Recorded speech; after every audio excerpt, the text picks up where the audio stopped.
से बहता खून, हे भगवानी करुणा सागर, अरे पुकारी मेरी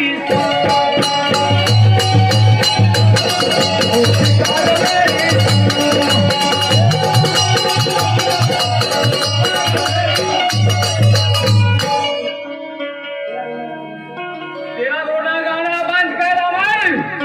ओ सिपाही, इस बेईमान को जंगल में जाके छोड़ दे। पिताजी, ये आप क्या कह रहे हो पिताजी अमर भैया को? बोलो मेरे भैया, ये आपके आंखों से खून क्यों बह रहा है भैया? इसने पाप किया है, उसकी करनी भोग रहा है। बोलो बोलो मेरे अमर भाई, बोलो बोलो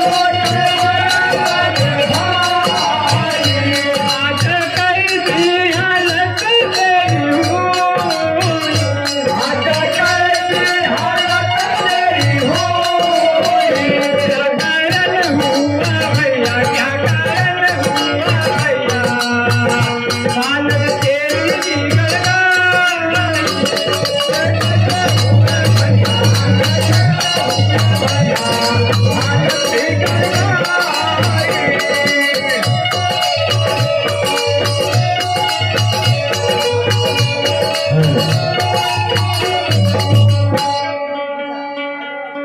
क्या कहूँ मैं तुझे बहन गीता,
पिताजी ने मुझे अंधा किया,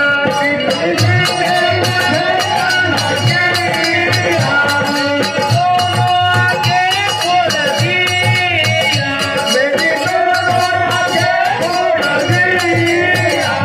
मेरी माता के कारण मुझे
पिताजी, आपने सौतेली माता के कहने पर मेरे भाई को अंधा बना दिया।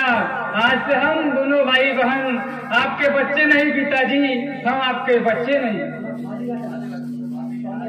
सुनो स्वामी, आज आप इन दोनों बहन भाइयों को घर से निकाल दो। अगर आपने इन्हें घर से नहीं निकाला तो मैं इस घर से निकल जाऊंगी। ठीक है प्यारी, मैं इन दोनों को जंगल में छोड़ के आता हूँ। प्रधान जी, इन दोनों को जंगल में ले जाकर के छोड़ दो। सुनो प्रधान जी, जिसको आप जंगल में छोड़ दो और गीता को आप पानी में ले जाकर डुबा दो। एक दिन